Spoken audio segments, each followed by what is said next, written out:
Hello, good people of YouTube. Mountbatten here, and today we have your weekly replay video on a day that it's not normally on. We had a lot to talk about during this week, so it got shifted to Saturday this week, but nonetheless, it is here.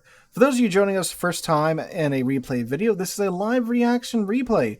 So I am sitting down and watching this replay with you and reacting to whatever it is that happens in this replay for the very first time. So it's like we'll snuggle up together on your couch watching this together, or I'm in your walls watching it as you're on your toilet, or I'm right behind you as you're trying to hide from your boss at work. Either way, we're watching this together for the very first time.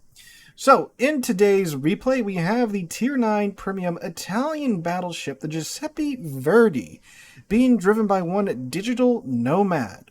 Now, the Verdi is an interesting ship because the Verdi was released alongside her sister, the Marco Polo. Both of these ships kind of break from the traditional Italian battleship formula by having 16-inch guns. Now, the Marco Polo has sap shells on her 16-inch guns. The Verdi, as you can see, has her normal AP and HE configuration that you find on, every other battleship in the game. But the Verdi does have sap secondary guns. That was kind of the thing with the Verdi. It's like, okay, you guys have been asking for your, Italian battleship with sap secondary guns. Well, here it is. And it's, not overly fantastic in my opinion. In my opinion, it's one of the more lesser desirable Tier 9 premium ships because the secondaries maximum build, they only get out to 10 kilometers, which is abysmally short for Tier 9. And sure, you get the exhaust smoke, and you can theoretically, sneak up and use your smoke screen to stay undetected and get your sap secondaries going. I found that she doesn't really work all that well. She does work sometimes, but usually it's, far in between, those good rounds. And hey, look at that! Picks up a destroyer kill off the bat. It gets his main battery firing range extended thanks to Sansonetti there. Sorry for probably blowing out your eardrums. I was not expecting that off the bat. But good pickup from Nomad there. Taking out the, what was that? That was, it was a destroyer. It was a Yugo. Good. Got their Tier 9 destroyer out of the fight. This is a Tier 9 game. It's mostly a Tier 9 and Tier 8 game with a couple of unlucky Tier 7s tossed in there. So there we go. But anyway, like I was saying, yeah, the sap secondaries don't really work all that well in the Verdi, in my opinion. So, yeah. But as you might notice, it appears that Nomad has not built his... he has not. He has not built his Verdi for secondaries. In fact, I think this very well might be his first match in the ship, considering he had HE loaded earlier. Usually when you have, a new premium ship and take it into battle, HE is selected instead of AP. Now, most battleship commanders will keep AP loaded because, well, that's the point of battleships. You get these big main battery guns with good alpha. Ooh, good hit there on the Iowa. And given how well his dispersion is, it looks like he does have a main battery build on his Verdi, which is interesting. Which, you normally take the Marco Polo if you want the main battery Italian premium ship because you get the sap shells, and 16-inch sap hurts a lot. But I don't know. Nomad, if you're watching this, let us know what your build is in the comments down below and your rationale for it. Alright, so since they murdered the destroyer on this flank, as you can see, the friendly side has a huge advantage on this flank because you got an Akazuki and an Orage and a U-190 that's all able to spot and such for the friendly team, unopposed now that the Yugamo has perished. Speaking of Yugamos perishing, the enemy Kittakazi sinks a Yugamo, a friendly Yugamo. It's very strange that two Yugamos have been sunk as their first blood for the respective opposing side. Very strange indeed. Funny how that works. So anyway, they are absolutely bullying this Iowa, who's trying to Iowa two-step out of his position. You guys don't know what the Iowa two-step is. Ooh, good shot there, Nomad. If you guys don't know what the Iowa two-step is, it's when you put your bow in toward the enemy team, then you toss it in reverse and you go back and forth, back and forth. Doesn't really work too much anymore, as you can see here, but a lot of Iowa players still try to do it. So there goes that Iowa. Alright, so that Iowa's going to go down. Let's see who's going to snag it here. Is Nomad going to snag it, or is this Orage going to snag it? Looks like the Orage got a couple of good shots into the superstructure. Oh, he might get in there. He does. Yoinks it out at the last minute for his second kill of the match. All right, looks like the enemy team, however, has captured 2 points, and now they've taken out the Gambia. That's a really nice ship on the enemy side. The enemy Indianapolis takes out the Gambia, but the friendly Alaska takes out the enemy Kagero. So we're going tit for tat here, but the enemy side does have 2 caps. The Alaska B has sailed into the enemy cap over there at B, so he's throwing a monkey wrench in their plans for global domination there. But he is flanked by Vladivostok out in the open, who basically has the entire western flank to himself. Doesn't look good. So basically, they've traded flanks here. The friendly side has soundly taken the eastern flank. The enemy side has pretty much taken the western flank. Oh yeah, that Alaska's almost down. I'm looking at the mini-map, not looking at the HP bar. There we go. All right, so the friendly side is 1 kill ahead right now, but the enemy side does have 2 caps. Let's see what happens here. I'm checking the scoreboard. Looks like the score... Yeah, the score is reversed. See how the green team's getting... Oh, wait, hold up a second. Why are they both getting 4 points? Game? What's going on, game? Look, when the red side flicks, they're both getting 4 points. What? That's not correct. All right, the score's not right. That's crazy. All right, Collingwood. Broadside Collingwood. Not a ship you want to go broadside in at all. Oh, this might be a deletion here. Is it? Oh, no. Just a couple of good pins, though. But the friendly rook is now deceased. Okay, that's not great. Launching his spotter plane to increase his range, given that top-down view. Collingwood's pushing up. He can't overmatch the Collingwood's bow because he doesn't have 16-inch guns. So this is going to be hard to decide who's winning or who's not. Are they still getting 4 points each? They are still getting 4 points each. What's going on? That's nuts. All right, he's looking to overmatch the Collingwood's bow there. Sends his shells on the way. And looks pretty good. Nice. Citadels him through the nose for 12k. And his 3rd kill of the match. But as he gets a kill, a friendly goes down. The enemy Kittakazi, one of the absolutely best destroyers in the game, murders the friendly Mets. Although the Kittakazi is getting jumped for his murder spree there by the Akazuki and the Sherberg. Definitely what you want. If a Kittakazi is visible, you want to murder him. Oh, what's the San Diego doing? Looks like he's kind of just chilling there. What's going on there, buddy? All right, there's the Kittakazi. He's trying to decide who wants to take a shot at. Kittakazi was low, but it's a destroyer. He's far away. Indianapolis, however. Okay. Looks like he's going for the Indy. Hello, Bismarck. Nope. Changing his mind. Trying to decide what he wants to shoot at. I would have gone for the Indy, although you have a room that's closer. Okay, they are taking the C cap, though. So that's just wild that the score... I'm still like so distracted by the score being off by that much. That's wild. All right. Decides to take the shot at the Indianapolis from 20 kilometers away with his main battery guns. There's that dispersion. Woo-wee. Looks like the San Diego is AFK. Nicks the Indianapolis with a couple of overpins. Now there's a rune in his face. Okay, so that San Diego, someone's going to pick that kill up, but there is a rune 9 kilometers away that's a little bit more important. The AFK San Diego at 18 kilometers out.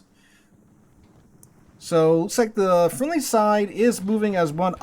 There's the enemy submarine. That is not what you want to see at this point of the match when you're so low on ships. Oof, and he's gotten around to the other side. He's capping the decap, actually, so we know he's at the surface, at least.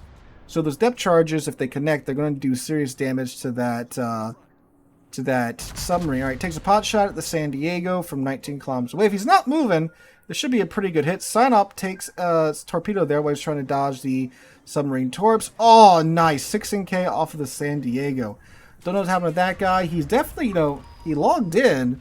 He just scooted up, and then he stopped. All right, runes 7 kilometers away. There goes those SAP secondaries, but they're not built, so they're not going to be accurate. Broadside rune, 6 kilometers away. Can RNG screw him over? This looks so good. Let's see, dispersion looks decent, looks good. 11k, 6 overpins. The Italian AP is too good. That's so infuriating. On a tier 9 heavy cruiser too, like the rune. Ooh, so RH takes out the San Diego, the Torps. Nagato takes out the Sinop. Again, tit for a tat. Enemy side has 3 caps, so the friendly side's 1 cap at the moment. Okay. And rune, 7 kilometers out. Bonk. There we go. That is his 4th kill of the game. Okay, no, I'm just dumb. It's 4 points every 9 seconds with the caps. I thought it was 2 points. I forgot. My bad. You can complain about it in the comments down below. Alright, Vladivostok pushing up, but he is getting burned down quite heavily so for his efforts. So, okay, yeah, the points are reversed. So the red team's points are the green team's points, green team's points are the red team's points. Alright, so they are down by almost 100 points now. Ooh, goes down even more because there goes the Kittakazi killing the Cherbourg. They are down by, they're about to be 200 points in the gutter here. This is very bad. They have to kill things, like right now. Vladivostok, very tough ship. Exceptionally tough for a tier 8 battleship. Bowen, yeah. Not much you can do about that. He holds his fire. He's trying to get out of there because he is showing an awful lot of side there to that Vladivostok. Vladivostok fires. He returns the favor. I think he's going there for his turrets. I think he got a superstructure shot and a ricochet off of his turrets. Looks like the friendly U-190 does get torps out of the Vladivostok. Takes it down to 5k HP. He does not have a heal up. Alright, that should be it for the Vladivostok there. That Akazuki is absolutely ripping into him. Oh man, the U-190 is at 300 HP. That is very low indeed. Alright, Nomad's tucked into his corner here. Waiting for that. There he is. Alright, proximity spots the Vladivostok. Hopefully the Kittakazi can get there. Alright, looking at his bow. Looks like he was trying to see if he can get at the superstructure there. Looks like he's going to try and get the bow as he comes around the corner. Will it work? Hi, Vladivostok. Hello. Alright, going for the guns. Ah, there we go. I think he was trying to knock out the guns, but he does manage to get a couple of shells into the superstructure. And there we go for his 5th kill in Kraken Unleashed. It is now 4-4, ladies and gentlemen, not like the deal from Wendy's. The green team is very much in the gutter in terms of points. They're approaching a 300 points difference between the reds and the greens. Orange is way the hell out there playing with the Indianapolis. Akazuki is around C-Cap where he was farming down the Vladivostok. Nagato's coming up over here though, the enemy Nagato. Hi, oh that's so much side Nagato. What are you doing there, buddy? You know your ship's way too squishy for that. Gets a Citadel there, 23k down to 6,000 HP. It's a good shot into Nomad. Uh-oh. There's a submarine. Something you definitely don't want to see when you're in the situation dealing with multiple ships at once. Oh, gets a close quarters kill on the Nagato for his 6th kill of the game. Drops both of his airstrikes on the enemy sub. Clears the ping the second he gets it. No joy there. The Kittakazi has taken out the friendly U-190, sadly. So now he's left here dealing with the submarine by himself. 3-3, ladies and gentlemen, at a over 200 point disadvantage at this moment. Alright, there goes the torps and the sub. So we're just guesstimating. God, that Kittakazi is God. That would be driving me mad at this moment. Okay, so the submarine, he's at periscope death because he's spotting him. Let's see. Did he get lucky there? No. He's got to get in a cap, though. Now, the annoying thing is he's going to be stuck in a cap trying to contest it while the submarine is, there we go, right there. Now, the submarine's playing a little close because we are rapidly approaching the 3-kilometer arming distance for these torpedoes. So if he can close the distance, the submarine will essentially become ineffective. So he's got to play this smart. Let's see, did he guesstimate right there? No, he did not. What submarine is it? U-190. The Kittakazi has a Kraken, by the way, too. Alright, so he's in the front. He's running on the surface, so he's got all of his speed available to him. He's not leading him enough. Oh, okay. He is within the 3-kilometer arming distance now, though. Because those basically did nothing. The Akazuki and the Kittakazi trade. 2v2, ladies and gentlemen, an RH and a Verdi versus an Indianapolis and a U-190. Oh, he flew too close to the sun, ladies and gentlemen. Gives him the main battery guns. There's Confederate. He now has a booster's reload time on his main guns. That's way too close, sir. Does a measly 3,000 damage. Drops his ASW right on top of the U-190. Will that be enough? Waiting for his second salvo to come off a cooldown. Gets a direct hit. High caliber there as well. And an instance of flooding. Ooh, but that U-190 is now submerged and running away. Now that he is submerged, he is very slow. He can't come back up. Otherwise, he's going to get blasted by Nomad here. So if I'm that sub, I am running away as much as I can. Looks like he had a decent amount of his dive time available to him too. Indianapolis is coming back in for the RH. There goes. Nix the U-190. So now he should be leaking oil consistently now. There's one oil slick. Let's see. So he had to use his damage con to clear the other oil slick. Ooh, or maybe nope, he did. All right, so now we have a much better idea where that submarine's at. Here's a cap ribbon for Nomad. Very good. So now it's 2v2 in terms of the caps. Enemy's still ahead, closing in on a 400-point differential. There we go. Gets the U-190, and now it's the Indianapolis versus the Orage over there. Okay, so this Indianapolis, they've got like a 300-point lead. No, sorry, 270-point lead. 4 minutes left on the clock, though. So the Indianapolis, I don't envy his position. He has to defend those two caps against the Orage and against the Verdi. Probably not going to work out all that well for him, though. All right, let's see. Oh, he's got 7 kills, by the way, fellas. All right, let's see. Main battery guns out. Decent bit of dispersion into the Indianapolis's bow. Actually, into the superstructure. All right, couple of pins there. Oh, what are you doing, Indy? What are you doing, Indy? Oh, he's trying to... Oh, he's banking for island covered. Oh, he might get a... No, that looks okay. And there we go. 8 kills, ladies and gentlemen. And a close game to boot. Holy crap. 8 kills. Dang. Wow. 2 million potential damage. 2 million credits. 8,000 XP. 11,000 free XP. The man got Confederate Close Quarters Expert, Kraken Unleashed, First Blood, and High Caliber. 165,000 damage done. Although he was fighting cruisers and destroyers most of the game. 2,600 base XP, 8 kills. Let's see. So yeah, I mean, U-190, Rune, Yugamo, San Diego, the Indianapolis there. Lovely, lovely match there, sir. Well done indeed. 8 kills. So he killed, what, 2/3 of the enemy team? Look at that. That's, or 3/4 of the enemy team, in fact. No, 2/3 of the enemy team. So Nomad, thank you so much for sending that in. Showing that the Verdi, even the Verdi can very much have its day for sure.